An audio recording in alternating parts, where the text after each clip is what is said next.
High বন্ধুরা, বৈশাখী রান্নাঘরে আপনাদের সবাইকে স্বাগত। আশা করি ভালো আছেন, সুস্থ আছেন। আজকে আমি একটা নতুন রেসিপি আপনাদের সঙ্গে শেয়ার করতে চলে এসেছি। ভোলা মাছের তেল ঝালের রেসিপি। ভোলা মাছগুলো কেটে ধুয়ে নিয়েছি, এবার লবণ হলুদ মাখিয়ে নেব।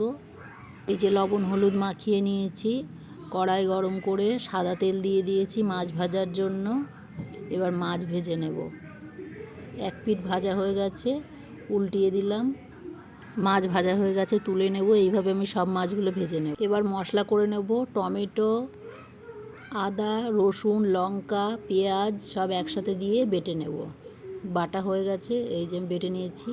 এই যে মাছগুলো ভাজা হয়ে গেছে, ওই তেলের ভিতরেই গোটা জিরে তেজপাতা ফোড়ন দিয়ে দিলাম, আর কুচনো পেঁয়াজ দিয়ে দিলাম।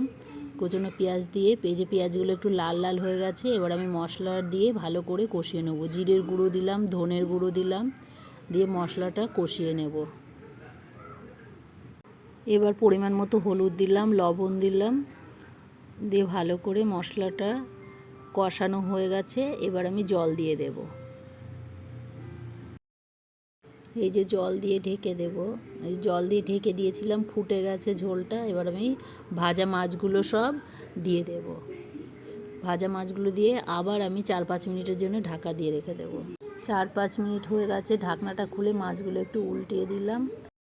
ধনেপাতা কুচি দিয়ে দিলাম, গরম মশলা দিয়ে দেব। এবার নামিয়ে 2-3 মিনিটের জন্য ঢাকা দিয়ে রেখে দেব।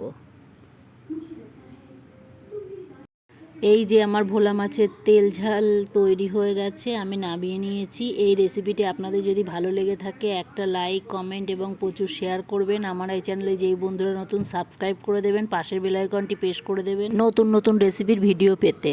আপনারাও বাড়িতে এইভাবে তৈরি করে দেখুন, আপনাদের কেমন লাগলো কমেন্টে আমাকে জানাবেন। আজকে এই পর্যন্তই, আবার অন্য কোনো দিন অন্য কোনো নতুন রেসিপি নিয়ে চলে আসবো।